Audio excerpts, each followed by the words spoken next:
Momento de hablar de nutrición. Hoy con Rodrigo Dacuña, licenciado en nutrición, especialista en adelgazamiento, mentalidad y cambio de hábitos, vamos a estar hablando sobre la incidencia de los planes de alimentación en la diabetes y en la hipertensión. ¿Cuánto incide? Bueno, primero muy buenos días, gracias por la presentación. Y me atrevo a decir que más que plan de alimentación, sí. ¿Qué rol cumple la alimentación? Porque el plan de alimentación no deja de ser una planificación nutricional en la hipertensión y en la diabetes. O sea, la alimentación toda. La alimentación en general, porque sí es cierto que no es necesario que cada uruguayo tenga su plan de alimentación para comer bien. Obviamente es un instructivo, nos ayuda a orientarnos, pero uno aprendiendo lo que es un patrón de alimentación saludable, igual puede sacarle mucho jugo a los beneficios. Lo que me gustaría es contextualizar por qué estamos hablando de hipertensión y de diabetes y destinándole una columna a esto. Capaz que el Instituto Nacional de Estadística me pueda ayudar a actualizar los datos porque hasta último momento estuve buscando los más actuales. Pero deben ser muchísimos los uruguayos. Mirá, en Uruguay hay en promedio una defunción por día por homicidio y 1,2 por accidente de tránsito. ¿Saben cuántas personas mueren por enfermedades cardiovasculares por día en Uruguay? 25.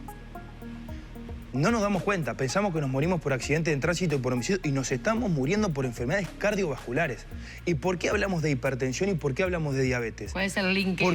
Porque de estas 25 enfermedades cardiovasculares, 1,8 son atribuibles a la hipertensión y 3,5 a la diabetes. Es decir, nos estamos muriendo por hipertensión y por diabetes que nos llevan, entre ellas, como factores de riesgo, a las enfermedades cardiovasculares. Y esto es importante recalcarlo y que a nivel cultural tomemos conciencia de que las problemáticas que son como a cuentagotas, de a poquito y silenciosas, en el largo plazo nos arruinan, porque son 25 personas por día. Deberíamos destinarle muchísimo más atención a la promoción y a la prevención porque, de hecho, nos estamos muriendo por ello, básicamente. ¿Y qué tiene que ver la alimentación acá? La alimentación opera como un factor de riesgo, de mantenimiento o de, vamos a decirle, en algunos casos, cura o reversión de la enfermedad o mejora, porque es uno de los factores que nos predispone a esta enfermedad, junto con otros. Obviamente el aumento de peso, el tabaquismo, el alcoholismo, el sedentarismo son los principales factores de riesgo para estas dos patologías. Pero hay factores de riesgo independientes, ¿no? Para cada una de las enfermedades, Sí, para diabetes algunos, para hipertensión. Sí, y compartidos, porque por ejemplo, una persona con exceso de peso tiene más riesgo de diabetes, insulinoresistencia, hiperglicemia, prediabetes y también de hipertensión. En sí, los factores de riesgo modificables, porque después están los no modificables, que acá, bueno, la edad es la edad y la genética es la genética. Aún así hay una frase que me encanta que es: la genética carga el arma, pero el estilo de vida aprieta el gatillo. Yo puedo tener la predisposición genética a cualquiera de las dos enfermedades, pero con un buen estilo de vida yo puedo prevenir que se desarrolle esta enfermedad. Entonces, los factores de riesgo son bastante compartidos. Podemos agregar el elevado consumo de sodio en la hipertensión y después ir un poquito más fino cuál afecta más a la otra, pero en sí, si hablamos de alimentación, hay un núcleo común que compete a las dos, que es el patrón de alimentación. Es decir, cómo es, digamos, el patrón propiamente dicho que lleva a la persona en su vida cotidiana de alimentación, de grupos de alimentos, qué come y sobre todo, qué no deja de comer. Que ahora vamos a hablar un poquito de esto. Entonces, ¿qué tiene que comer una persona que tiene hipertensión o diabetes? Y acá es cuando nos enrollamos y decimos súper alimentación, de un montón de consideraciones que vamos a ver algunos tips al final. Hay que entender que el patrón de alimentación que tiene que llevar una persona saludable es prácticamente el mismo que una persona con hipertensión y con diabetes, salvo consideraciones específicas que están orientadas a objetivos concretos. Persona con hipertensión, buscamos contribuir con la alimentación a mantener la presión arterial dentro de los rangos de normalidad. Y en la diabetes a contribuir la glicemia dentro de los rangos de normalidad. Pero en los dos casos precisamos que se coma saludable. Más allá de sacar la sal o sacar el azúcar. Exactamente. Bueno, hoy está muy de moda decir, no, es que el problema de la hipertensión no es la sal, es que la insulinoresistencia, que haya, digamos, dentro de la fisiopatología de la hipertensión esté la insulina, no significa que el sodio no tenga un impacto. ¿Cuál es el problema? Cuando yo tengo hipertensión, hay muchas formas de contribuir a bajar la presión arterial. La reducción de sodio es una. No significa que sea la máxima, porque yo puedo comer sin sal y comer horrible, y capaz que me beneficia más comer con un poquito de sal, pero comer muy bien. Entonces, ¿cómo debe alimentarse? Primero vamos al concepto grande, global, que ya lo hemos dicho más de una vez. Basar la alimentación en alimentos naturales, mínimamente procesados, principalmente de origen vegetal. No eso que estamos viendo en imágenes ahora. Bueno, eso, no es eso, señora. Ahora viene la parte aburrido que después en redes sociales me tiran con todo. ¿Por qué? Porque ya iba muy más adelante la parte de los mitos, que uno dice, hay que reducir la sal en el hipertenso, hay que sacar el azúcar en la persona con diabetes. Yo si me siento enfrente de una persona que tiene esa patología, antes le digo, hay que reducir el consumo de ultraprocesado. Porque el 80% del azúcar y el 80% de la sal viene a expensas de los ultraprocesados. Cuando hablamos de la sal, principalmente pan, quesos, embutidos, carnes procesadas. Y cuando hablamos del azúcar, pastelería, bebidas, jugos. No es que nos sentamos y agarramos, vamos a empezar a poner cucharada de sopa de café, le ponemos 7 ahí, 7... Es muy poco probable que eso pasa. ¿Pasa? Sí pasa, pero en realidad el azúcar la estamos sacando de otro lado. Claro, porque hay una política en Uruguay, ¿no? De menos sal salvavidas, no tener la sal en la mesa, que está buenísimo, pero si en realidad en la cocina, ¿no? Nos excedemos en la sal, ahí está el problema porque no nos damos cuenta. El problema parte de que hasta el 60% de las calorías que consumimos hoy en día vienen de ultraprocesados. Claro. Y los ultraprocesados arrastran grasa, azúcar y sal. Están ahí adentro y no te diste cuenta. Exactamente. Y volviendo a cómo tiene que ser ese patrón de alimentación, yendo a los alimentos concretos, nosotros podríamos hacer 2 columnas. Más de esto y menos de esto. Porque después nos queremos enrollar en las calorías y queremos la perfección. No es necesario.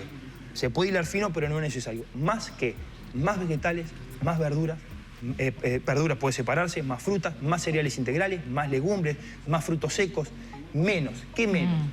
Carnes procesadas, embutidos, ultraprocesados, azúcares, alimentos con un alto grado de procesamiento. Si nosotros empezamos a basar nuestra alimentación en alimentos menos procesados, el 80% del problema lo solucionamos. Rodri, sí. Además de qué comemos, ¿qué pasa con lo comportamental? O sea, darme los tiempos, las horas, sentarme a comer, ¿de qué modo, de qué forma me dispongo a el acto de comer y cocinar? Bueno, lo primero es entender de que la salud es indelegable y que uno se tiene que hacer cargo. Y que el fármaco cumple un rol de parche. El fármaco, gracias al desarrollo de lo que quieran, hoy tenemos un fármaco que si lo tomo me baja la presión y me ayuda a regular la glicemia. ¿Quiere decir esto que esto me cura? No. Me está ayudando mientras yo, se supone, debo mejorar mi comportamiento. ¿Podemos hacer una columna específica hablando de por qué es tan complejo eso? ¿O qué tiene que ver la legislación acá? Porque yo pregunto, ¿por qué los uruguayos están peleando con los alimentos en vez de destinar esa energía a otra cosa? ¿Es necesario que estén todos esos alimentos a disposición?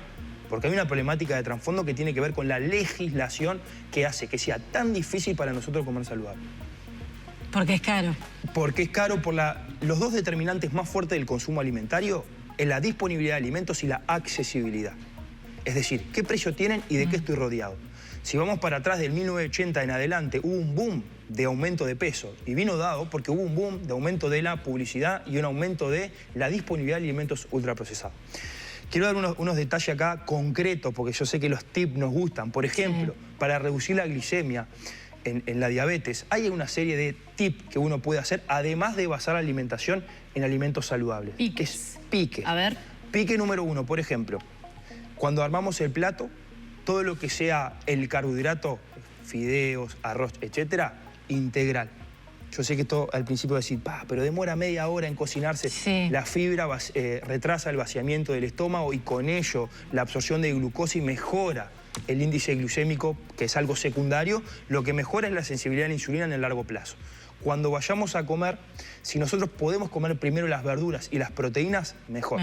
Comemos un poquito de verdura, un poco de proteína y después le entramos ahí al carbohidrato, porque esto también amortigua el vaciamiento del estómago.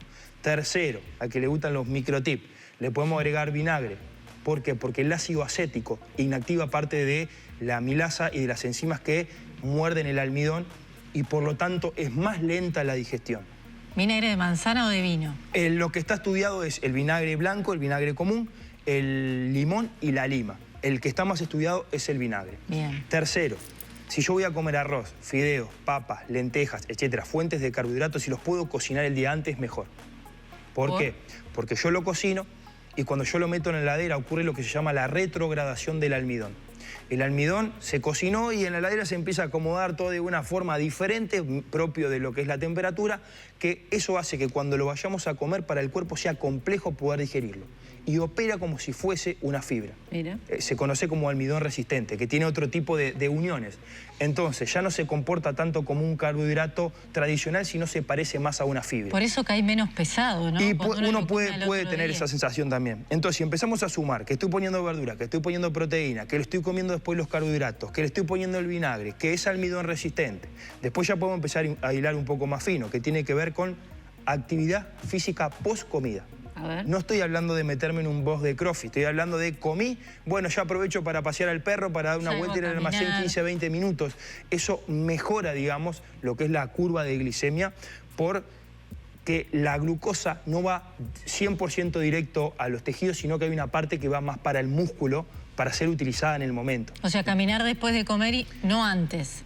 Antes puede ayudar, pero mejor, digamos, dentro de todo el contexto, lo más favorable sería después. Bien. Y no se necesita mucho, con 15 minutos Claro. ya es más que suficiente. Puedes salir de pijama con campera. Exactamente, es bueno, comí, me doy una vueltita y sigo con lo mío. Y después, por ejemplo, después hay otros factores que son ajenos a la alimentación que tienen que ver, por ejemplo, con el descanso, porque sabemos que el estrés crónico empeora la sensibilidad a la insulina. Podemos hablar también de lo que tú decías a nivel comportamiento. Mentalidad blanco-negro, pensamiento dicotómico, o como horrible o como excelente. Ya comí un poco más o menos mal, tiro la ventana por la casa, se va todo y el lunes vuelvo. Eso es lo que hay que cortar porque la alimentación no se trata de hacerlo perfecto. En Se cada trata de comida se hacerlo. empieza de vuelta. Exactamente, y acá está el último tip que se llama el efecto de la segunda comida. Si yo como bien en una comida con esta estructura, ya me favorece la sensibilidad a la insulina de la siguiente. Entonces, esto está relacionado a lo que hablamos recién. Si yo comí más o menos mal una comida, no desperdicio el día, porque yo puedo volver a empezar en la próxima comida y empezar a encadenar un poco los beneficios. Y algo que quería agregar, que tiene que ver con los alimentos saludables, que no sé si vamos a llegar, porque la idea era hablar un poco de mito, alimentos que parecen saludables pero no lo son. Sí. Hace poco hicimos una columna acá que se llamaba Alimentos que parecen saludables pero no lo son. Es verdad. Y yo dije que la miel no era saludable. ¿Para qué? En redes sociales me tiraron con todo lo que Explicaron encontraba. fuerte. Lo principal le echaron la culpa de que era porque yo votaba a Milei, porque hay gente que piensa que vivo en Argentina. Entonces, yo algo que quiero aclarar... ¿Cuál es la asociación? Y no sé, pero yo algo que quiero aclarar, y lo voy a volver a decir, la miel no es saludable. Y encontré, me parece, después de 1000 insultos, el por qué creemos eso. Primero, es la definición de saludable. Y acá es cuando hay que empezar a hilar fino y como consumidores tenemos que ser más conscientes de esto. Que un alimento tenga un nutriente específico no lo convierte en saludable. Claro, capaz que es bueno para determinada cosa. Es que eso pero es no una quiere estrategia decir de la sea industria que se saludable llama en general. nutricentrismo. Yo compruebo que el omega 3 mejora la salud cardiovascular, perfecto. Hago galletita y le pongo omega 3 y pongo mejora la salud cardiovascular. La miel tiene algunos nutrientes en cantidades irrisorias que no justifican decir que es saludable. ¿Por qué? Porque el concepto saludable tiene otra dimensión. ¿Cuál es la dimensión? El alimento es más que la suma de las partes.